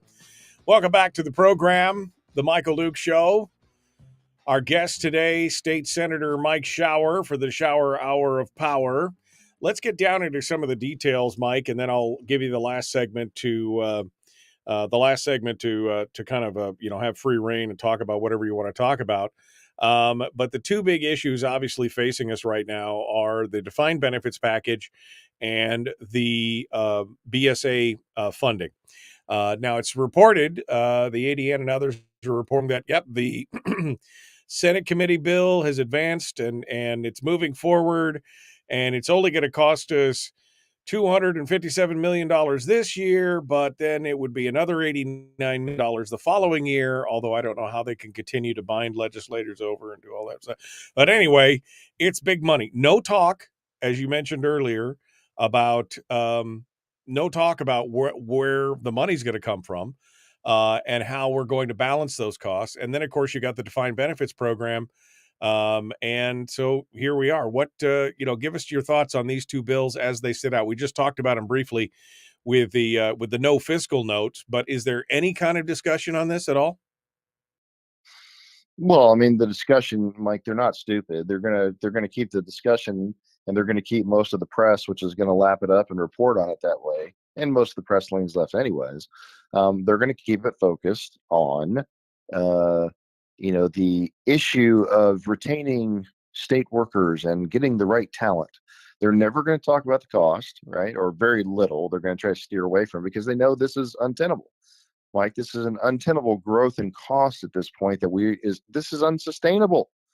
Where are you going to get it? Like I said, you're going to get it from the permanent fund earnings. We know that's what's going to happen. And anybody with even a modicum of like common sense looks at, yep, going to take the PFD, going to focus on the state. We're going to make sure public sector employees are taken care of first and foremost over everybody else.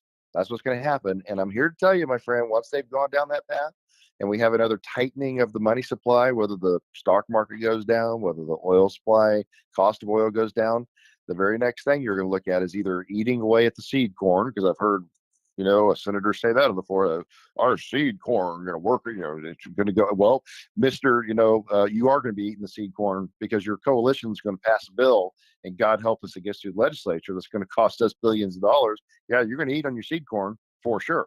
And that's going to be the earnings reserve account. Watch that dwindle down to nothing to do this in this case. Because remember, Mike, these are not 1 year costs that you can absorb for a year or two if things, go, we're a petrostate, cycle up and down. These are long-term costs you can't get rid of. Once you do this, once they enact these increases, you are stuck with them because you don't undo these kinds of programs. The old Ronald Reagan thing. So one of the things, it's that government program, once it's alive, you can never really kill it. So once you increase these things and lock them into the books, they're impossible to unravel. This state does not have the willpower to do those kinds of reductions in spending. They just don't, because every time you mention it, right, you're like the devil. Oh, you just want to kill children. You just want to push grandma out of the old person's home on her wheelchair and leave her on the curb, to freeze to death. I mean, that's what they do. They literally say those things, right? I mean, you have a sponsor. One of the bills was basically saying that, when we talk about accountability, well, that's just a thinly veiled threat for cuts to education. Nobody ever said that, but that's what they say. It always is an appeal to the emotions, Mike, not the cost, not how you're going to sustain the cost, not how you're going to take it away from the private sector to take care of a few thousand people in the public sector, not how you're going to shove this cost onto your kids and grandkids. Because remember, Mike, it's for the children. Well, I'm here to tell you, brother,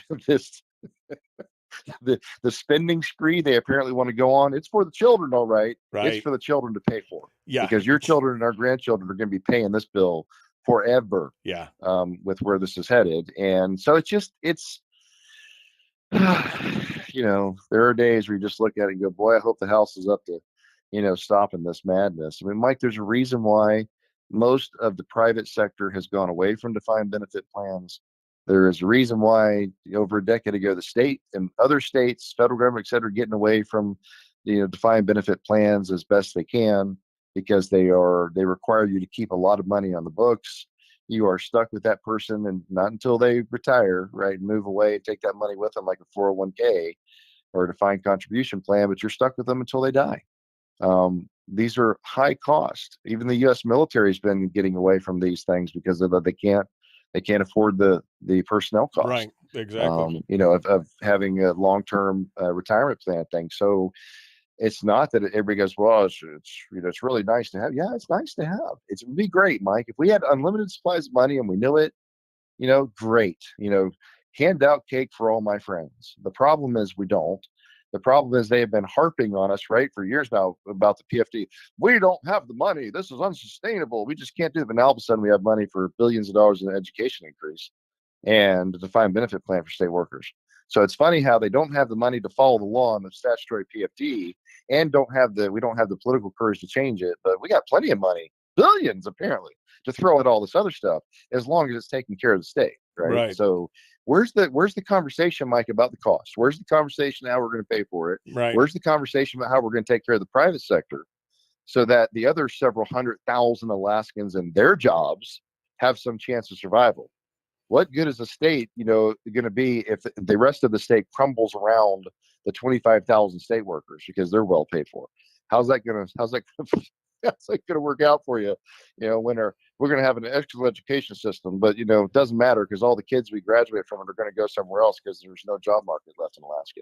Well, How's that going to yeah, work I out mean, for you? eventually, So, eventually, what you'll have is the private economy will get squeezed out, and the only private economy that will be left will be the private economy that's servicing the government economy. That's pretty much it, because there won't be any more room for anything else. And when the PFD runs out, which we heard the numbers this week from Brad Keithley, when the PFD runs out in 2028, and there is no more PFD money to draw from, then you'll get that little knock on your door from your television set that says, well, Alaskans should just pay their fair share. We're lucky. We haven't ever had to pay, income taxes like this, or sales taxes or whatever. So, Alaskans, you really need to pay your fair share, and we need to now tax you to pay for this big bloated government. I mean, it's you could see it. It's plain as day. It's writing on the wall. This is where they're going. I know, and it's this is a conversation Senator Myers and I have a lot. He is a fan of some portion of, and I'm not going to speak for him, but he has discussed, the idea of reinstituting, as Jay Hammond talked about, the income tax. Because you remember, Jay Hammond didn't want to get rid of it. He didn't want to keep it, at a high rate, keep it really low, but he didn't want it to be exited off the books. Reason is part of the reason we have gotten here, Mike, is because the private sector, the oil and gas industry that is so demonized by so many Democrats and those on the left, both in this state and out of it, especially the federal government, our own Deb Haaland just crushing us from the Department of Interior. And we got here partly because there was so much gravy on the gravy train. Everybody was getting paid. Nobody was having to pay taxes. The oil industry was just propping up bridges to nowhere. And all of a sudden, we got here to this government we can't sustain anymore, because somebody else, we were using other people's money, Mike. Right. And now you look at it and you go, people just let us get here. And you said this, 20 minutes, 15 minutes ago, you said, people just don't care. Well, when do they care, Mike? At this point, they pretty much care when you crack into that wallet. Hey, right. Hand over your wallet. Moose, Rocco, help the judge cough up his checkbook. Well, once the, Moose and Rocco knock on your door and say, crack your wallet open, buddy. And then people might start going, well, wait a minute here. Remember the conversation about 7-8 years ago about the income tax from Walker was getting real, a lot of attention. And people started rebelling like they've been rebelling about what's happened to the PFD. They all have fatigue over the battle. This is a long time to be waging a war, over this. But the point is, Mike, until people wake up and realize that what's ultimately going to happen here is what little private sector is left, like you said, is going to be squoze, and they're going to come for your wallet for more money, not just taking the PFD. That's just once a year, and a lot of people like, well, that's a nice bonus to have, whatever. A lot of people, it's very helpful, especially the poor and others, as we've discussed here, children, saving for the future. But imagine when it's not just that anymore. Not only do we go the other direction from, I still hear people, don't they pay you to live there? I'm like, no, once a year, and it's been tiny lately, right? Not only are they going to take that away, but then they're going to start taking more of your real income away, from your other job, whatever pays the bills. That's the way we're headed on this, Mike, because how are you going to sustain it? You just simply can't, because we're on if we would cap it, if we would sustain it with a reasonable, comprehensive plan that we've talked about, that at least would put us in line with the revenue, right? So whatever money the government had to spend, that's all it could spend. It couldn't just do what we're doing right now. Imagine, Mike, if we'd enacted the comprehensive fiscal plan a year ago, where we'd be, because this whole discussion about defined benefits and BSA would not be happening. It would have to be a very reasonable, very paid for, right? You'd have to show how you're going to pay for it, because it would have to live within the constraints. Right. Right now, we have no constraints. I mean, I totally agree. And then we've got we can't even get the low hanging fruit these years. We were talking earlier about Julie Colombi in the subcommittee on the deed subcommittee, cutting out 2 librarian positions at the library, the state library in Juneau, $400,000 for 2 positions, and said she likes libraries, but those positions have been vacant for years. We've talked about the ghost positions in this state. Hey, look, you're not doing anything, Shower. Why don't you and your one-man team staff there, why don't you put together a list of all the unfunded positions that are in the state with the amounts that those positions cost and how long each one has been vacant? You want to find some money? There's a way to do it right there. Mike, we've done this. We did it 4 years ago. Commissioner of Administration at the time, Chewbacca, showed it. It was hundreds of millions of dollars. We went through this and we just got run right over. Yeah. The public sector unions came after everybody. They started threatening the legislators behind closed doors. The next thing, well, that's not real. And we had state agencies that I would tell you, in my opinion, flat out lied to us.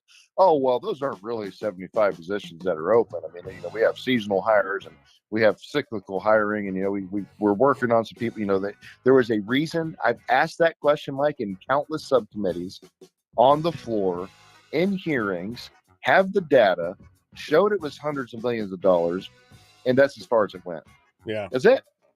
I'm telling you, Mike, most of the things when I hit people, we go back to town hall back at the beginning of January, and the one guy in the back of the room was yelling about, all I hear is can't, and this, that, and the other. And I'm going, everything they said, every idea that came up, I looked at them and said, every single thing every one of you have said in here, I have tried. Or somebody else sitting up here in the dice, not just me. Right. I have tried that. I have done that. I have asked those questions. I have pushed that bill. I have thrown that amendment on the floor. Shot down every single time. This is not a conservative state, Mike. This is not Florida, where Ron DeSantis has a red legislator with a supermajority behind him that gets to do all these things. And he goes, look at this stuff. And people go, he's great. Well, what happens when you get to, the president, and all of a sudden, next thing you're like, well, now you got a Senate controlled by Democrats or House controlled by Democrats, and they won't do that. Yeah. Or they push and go the other direction on stuff, right? All right. It's like, we gotta pull the plug for a minute here. I know. All right, back with more. The Michael Duke Show continues. Common Sense Radio.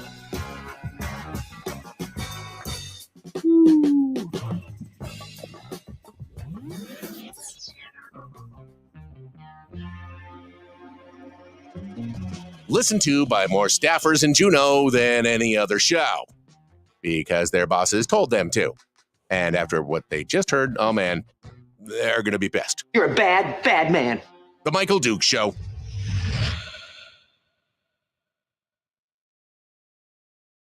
That must have been subliminal. I meant to play the other one, but that still probably works out just right. This is what blows my mind, Mike. I mean, going back to this whole ghost position thing. Like you said, people have been talking. Tammy Wilson was talking about it. She brought it out, and she talked about it on the floor. She's talked about it in subcommittees. I mean, where we've got the dozens and dozens and hundreds and thousands of positions that are funded and not filled, and many of them not filled for years. So we're not talking about a loss of state services because they've been providing the state services with fewer people. They've just been taking that money and they've been doing other things with it. I mean, this library, $400,000 for years has just been sitting there. And it's mind-boggling. It just shows, I think, like you said, it just shows that there is no political will to cut the size and scope of government.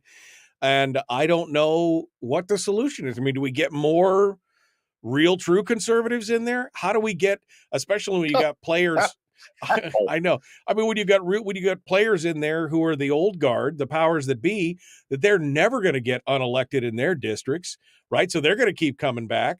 And they've got the moxie and the wherewithal and the institutional knowledge to game the system, to shuffle people around and put people on the outside like you and Shelley and Rob. I mean,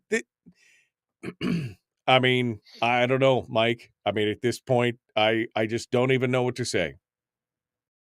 Well, Mike, you have, again, like we were saying, right before the break, this is not Florida with a supermajority of conservative legislators in a red state where the governor can, has a ton of support behind him and they can actually move and do things. This is in some ways, very dysfunctional. We go back to the binding caucus. You go back to this power sharing thing where every single state in the country, including the federal government, God help us, when a party reaches 50% plus one, they're in power. There's no power sharing. There's no switching sides. They're in power. I had this conversation with our own U.S. federal senator, Dan Sullivan, when he was here, a month ago down in Juneau. We were talking as explained this binding caucus, and he's just looking at me cross-eyed like, what? I mean, here's Dan, who's, been around the state government for a number of years, attorney general and other stuff, and a commissioner. And he's like, what? And he's just looking at me like, that's insane. I'm like, but Dan, that's how we do business here. He's like, we don't even do that in the U.S. Senate. I'm like, I know you don't, Dan. That's why I'm making the point. It's like, but here in Alaska, yeah, we cross sides all the time. We have this unethical binding caucus that allows a handful of people to control the whole state and everything. They've got ultimate power. We just do things here that are so cockamamie upside down compared to the rest of the country. It's mind-boggling. People go, "Oh, I thought Alaska voted for Trump." Yeah, it did. Well, I thought Alaska is a red state. Yeah, I know you do, but it's not a red state. It's a libertarian state. It's a pretty independent state, but it's not a red state. And so when people say, "Well, we're just going to vote you out," and they talk about it like, "No, you're not. That ain't happened." You keep saying it. The 5 more conservative members, every single one of those lost in the last election last November. So there should have been 8 of us, right? Well, there ain't 8 of us. Now there's 3. So, that's not helping with this. And of course, you have massive outside money flowing into the state, right? You got a bill like the House member had last year, to have the campaign finance reform. Well, that's great, except the Democrats know that it works in their favor. Of course, they want to shut down how much money a Republican can get to, fight for political survival, because they know they're going to get the unions. They know they're going to get all the free labor and help they have, because that's not counted for in campaign finance. Mike, unions can bring in their members and show them how to fill ballots and do ballot collection and ballot harvesting and use their people and send them out to go hold signs on the street corners while being paid. I know, because I've talked to them on those street corners, and that's totally okay. They don't have to report that as, campaign events, but Republicans don't get that advantage. So there's a lot of these things going on like that. And that's why I look at it and go, guys, this is not such an easy problem. Just go, we'll just vote them out. That's not working, right? And we started 13 Republicans, then 12, now 11. Not going in the right direction on that one, my friend. No. Senate. So Jerica said, did he say somewhat dysfunctional? Massive understatement. Somewhat dysfunctional. I mean, that's like, touche. That's like saying water is somewhat wet at that point. I mean, it is just, we are massively dysfunctional in the state. And I just don't see, we're going to see what happens today with the spring revenue forecast. But in light of that, in light of the banking problems that we're having right now, the stock market's wobbling all over the place. Now oil is taking a plunge this morning. We could have, it could go well below 70. They were saying 70 was going to be the bad side for the spring forecast. It could be 50, 60. It could be anywhere in that area.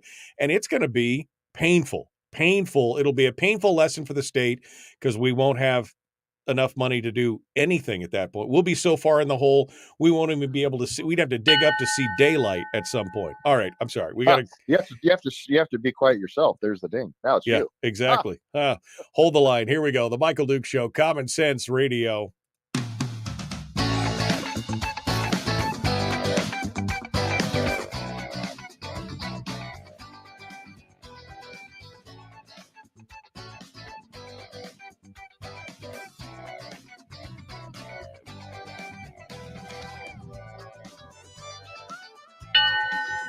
Yep, that means it's time to fight. No, it doesn't really mean that. Welcome back to the program, The Michael Duke Show. Mike Shower is our guest. One final segment here on the show this morning as we continue on with the Shower Hour of Power. This is just a chance for our, for my lone senator to just tell us like it is. Since he's on the outside looking in, has no power, no authority, can't do anything other than just, analyze and throw jabs from the shadows. We thought we'd give him a forum to do that. And here he is to talk with us this morning. One final segment where we'll kind of give you the floor, Mike. Anything else you want to talk about? Any bills that you're trying to, I don't mean to laugh, but any bills you're trying to move forward, or anything else, or anything, the grand jury stuff, whatever you want to talk about. I'll throw it open to you, and you can just hit us with it here on the way out the door this morning. Well, we've been complaining about all the bad stuff. Everybody knows it. I hate to always be the downer and things, but I do believe, as you know, in telling people the truth. I don't believe hiding from it or painting it on as a rosy picture is appropriate or valid as an elected official. I think the people need to know the truth on what's going on. And the truth is not great right now in the state, fiscally, socially. We've got issues, Mike. From the state, the feds. I mean, just a lot of things going on. Excuse me. Also, they have the hiccups. I don't know why. So, people need to know that. But there are positives. There are always some things that are going on that are good. I mean, Willow being approved is important. We're not going to get as much tax money for the state because it's out of NPR, so people don't realize that. This is not like the legacy fields. We're going to get some from it. And of course, some long-term jobs, construction, et cetera. So that's all positive. Those are good things, but not as much revenue for the state. That's one thing I think a lot of people don't realize. It does keep the pipeline viable. It costs us money. I mean, but Keith Lee was talking about that earlier this week. It actually costs us money for the first 8 years. I mean, it actually costs us tax money because of the tax holiday and everything else. And so we won't see that money for the next 8 years. That's why he said, okay, now we got Willow. Now we need to focus on getting Pica because that's on state lands and that will have an effect. That's correct. And that's the point. I think people need to understand that there's a positive in keeping the pipeline alive, right, and getting oil into the pipeline, but it's not going to be this panacea that also, no, we got 200,000 extra barrels a day. Yeah, but that doesn't directly translate into money into the state to pay for all this stuff that apparently now, we're going to be starting to have to pay for because it's just going to, like I said, we're on this wildly increasing spending curve. But some other things, and we just legislatively talked about it, be some positives. Look, the genie's out of the bottle on the judicial branch, right? We can take credit for that because you and I have been talking about it. Our office got that a couple of years ago, filed that bill, but now they're upset because they understand we finally figured it out. You don't need a constitutional amendment to change this. Constitution already says the lower courts can actually be appointed by the legislature if we so choose. And so now that has been picked up by members of the House. The governor's talking about it. Other outside organizations are talking about it. And you got the grand jury issues going on where everybody is starting to be aware the judicial branch is run amok in some ways in the state. And primarily what I'm talking about, Mike, is that untouchable branch, right? They get there and they can do what they want and nobody can touch them. And our own Constitution says, well, no, actually we can. And other states have gone that way, going away from this merit plan. I had that interesting exchange with a senator on the State Affairs Committee when we heard the bill the first time, and I'll be surprised if I get to hear it again. Maybe I will, who knows? But I mean, I'm confident it's not going to move to the Senate. But that senator's like, well, are you aware of any times that there's ever been an issue? I'm like, well, no, because I asked the rhetorical question of this question. I said, this is kind of like, has any legislator ever owed a big donor anything? Well, that's not the question I asked. I'm like, I know it's not the question you asked, but this is the germane question, because you're asking me whether or not a person, in this case a magistrate, owes any sense of loyalty or obligation to the judge that appointed him into the magistrate position. How could you know that, Mike? You can't, and they know that, right? So, but when you remember, there's 112 judges currently actively in the state. I think it's 112. I had that number right. Oh, about a third of them, over a third, are magistrates. Did you know that those magistrates they don't go through the system to be appointed like the rest of our judges? They are appointed by the regional district judge, who both appoints them and then essentially runs them. Did you know that? Didn't know that. Most people don't know that. The magistrates, which are over a third of the judges in this state, don't even go through the judicial council process, my friend. They are appointed by those other judges, even further removed from having any input from the democratic process or the people. And yet our judges sit here and say, well, this is a perfectly acceptable, everything's fine. And Mike, it's ridiculous with this, right? So that's out of the bottle. The genie's out of that bottle. And I think we're making progress because people are picking up on this, and you're seeing the grand jury things happen and the Supreme Court making its own rules up and basically taking away, if you will, trying to take away. The only thing that people have left, that tool in the toolkit, is that grand jury, right? And so that's a positive to see movement on that front. It's a positive to see development on, NPR, and hopefully we work on the other state land. There's just a lot of daunting problems too. So, I'm trying to be honest about it, but I'm also trying to look for, the House seems interested in slowing things down. and taking a hard look at them. So that's a positive, because it's not like, Mike, if the House was the way it was the last 6 years and the Senate was the way it was right now, we so much trouble right now. I'd be looking at the governor and go, Mike, how big's that red pen of yours, my friend? You better pull that thing out and start swinging it, because we got problems. So, but, look, Mike, we're Alaskans. I think we're going to have to figure out where we can fight back, where we can hold the tide off, stick more fingers into the dam, right? And prevent that thing from collapsing on us, because ultimately a lot of this is about reining our fiscal house in order. We want investment in this state, but like we've said 100 times on this show, who wants to invest in Alaska if you don't know what the state's going to do? It's unstable. And now we are once again demonstrating how unstable we are, because even though we know we don't have the money to do it, they want to start spending money like crazy and shackle us with this debt. And what does a business do? Think about it, my friend. What does a business owner do? They look at this and they go, yeah, Alaska, why do I want to go there and invest? Because they're just spending money, not to insult drunken sailors, but spending money like drunken sailors. And who are they going to come after when they need more money? Clearly, they're going to come after me as the business owner. I mean, how often they've been talking about going after the oil industry, right? For all the money. No, the and uncertainty. Then the citizens are next. That's why we're 49th on the business index, right? I mean, for friendly places to do business, we're down at the bottom of the pile. I mean, we continue to spend more money per capita than almost any other state in the union, and we're at the bottom for everything. And it's, and nothing is going to change. Here's the thing. It's like the whole alcoholic situation, right? Where they've got to hit rock bottom before they really admit that there's a problem, and then they try and rebuild themselves. That's the problem. We're going to have to hit rock where the state is going to almost have to be insolvent before something is going to happen. When we could have stopped it so much sooner and could have made it so much easier. But instead, I think that's what's going to happen. They're going to have to suck all the money out of the state. People are going to leave in droves. Our population will drop to 500,000 people, and that'll be it. Well, maybe. That mean I can't discount that, Mike. I don't know. I mean, maybe you got to go back to an income tax where people are getting hammered for the cost of the state, and all of a sudden they realize, that's it, I'm out of here. Maybe what's happening in California and New York, where all the big wealthy billionaires, and businesses are leaving, and those states are starting to have significant issues with that. And, some of them are starting to backpedal a little bit. Maybe that's what it takes, to get to that point. I don't know. It's just, when you ride the gravy train for this long, Mike, you kind of get to the point where we are now, where now with the gravy starting to dry up, all of a sudden it's like, what are we left with? And what are you going to do? So right. There's a lot of, there's a day of reckoning coming on this. There is.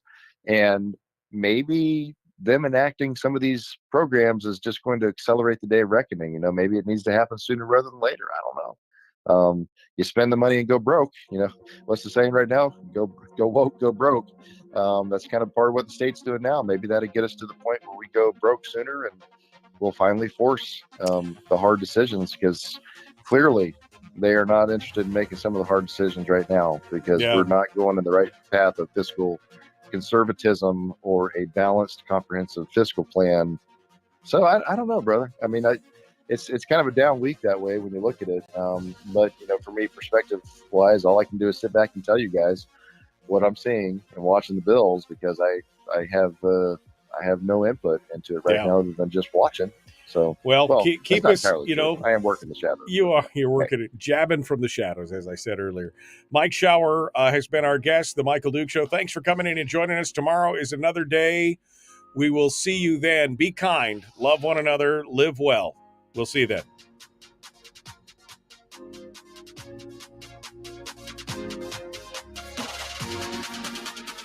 All right. Final thoughts, Mike. I give you the floor for final thoughts here on the way out the door. Before we go, I think that's all the thoughts we need, my friend. It's such a down. I feel terrible. It is kind of a downer. I mean, you look at what's going on nationally, with the banking stuff and the uncertainty there, and then everything else, and you look at what's happening in Alaska. And I mean, I've come to the conclusion over the last couple of years that as hard as I try to fight, as much as I try to put the information out there, as much as I try and bring folks like you on who've got the insight and the insider knowledge and everything else, nothing is changing. And I've kind of come to the conclusion that it's exactly like the alcoholic. They're so into their own thing, they just cannot see until they absolutely hit rock bottom. And unfortunately, if the state hits rock bottom, there's going to be a lot of people that are going to be hurt, and it could have been avoided. And unfortunately, they don't care, because they don't care to look outside the box or look outside their own little special interest groups or whatever. And it's going to hurt. It's going to hurt big time. But I think that's the only, it's like, how do you unpickle a pickle? You don't. You throw it on the ground, you stomp on it, and you go get a new cucumber. Maybe that's what we're going to have to do. I just don't know at this point. Yeah, Mike, I mean, I'm like you. I'm trying. You can see this coming, a mile away, trying to be a part of enacting solutions that will help, kind of hold the line. And we're just ignored. And, sometimes you sit back, and now there's, like I said, I'm part of me kind of implied the old Roger, as I call it, the Roger Holland philosophy of politics. It's like, do you really want to be a part of that dumpster fire? So there's a part of me that almost thanks them for kicking me out of any chance of being in a coalition or a caucus, because I'm going, I don't know if I want to be a part of that mess. I mean, this is right.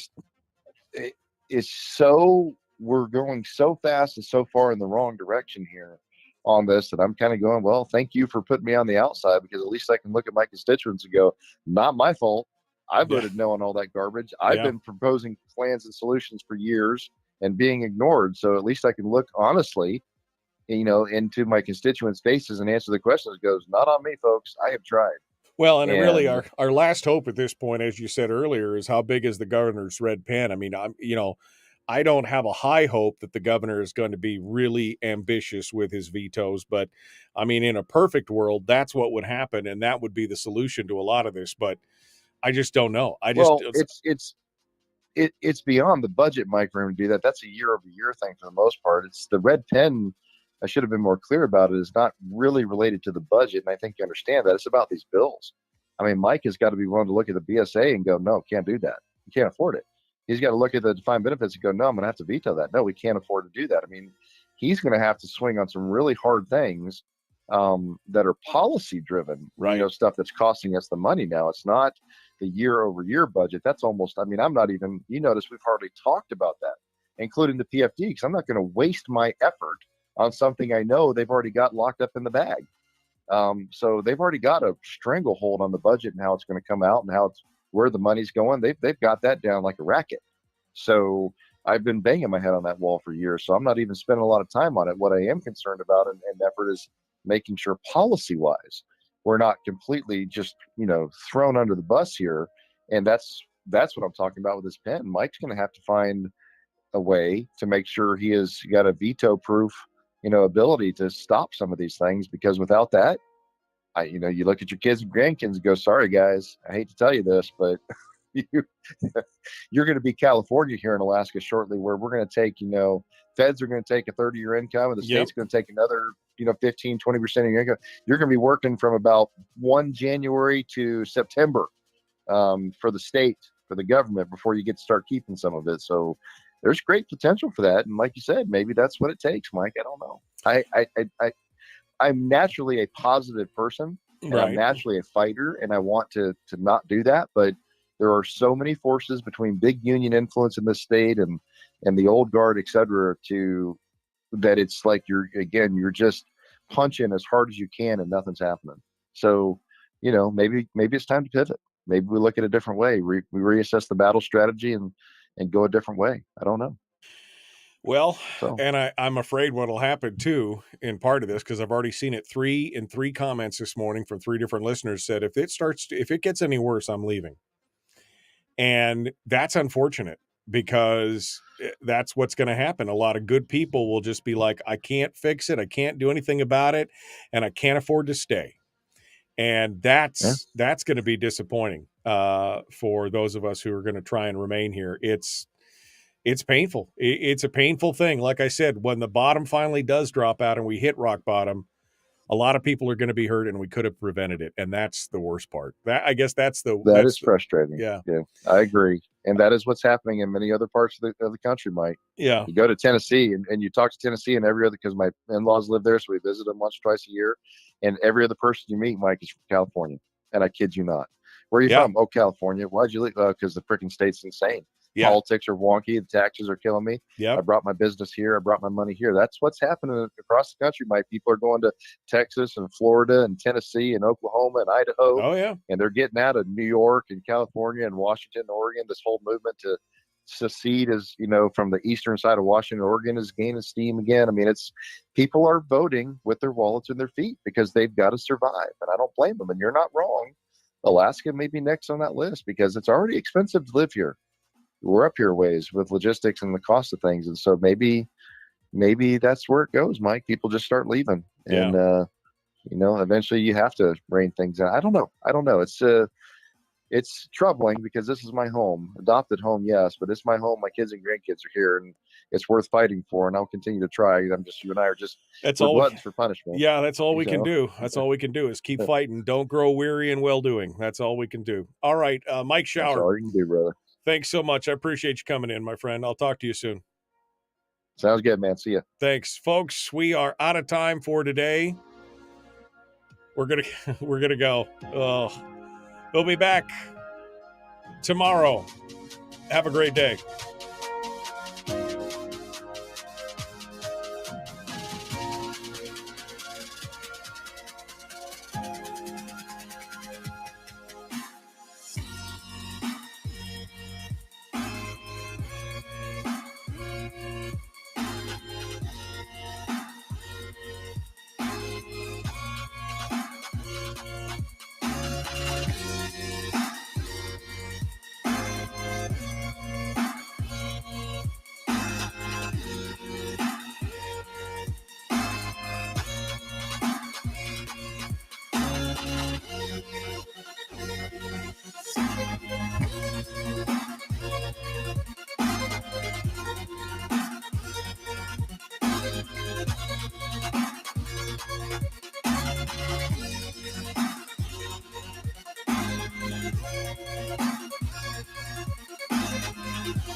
Good dog.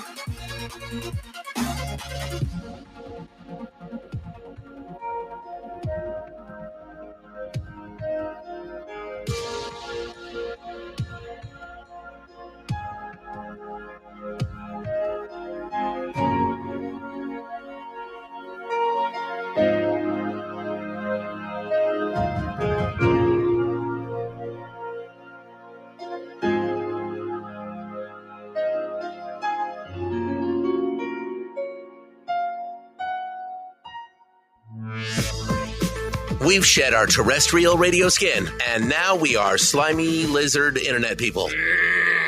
It's the Michael Duke Show.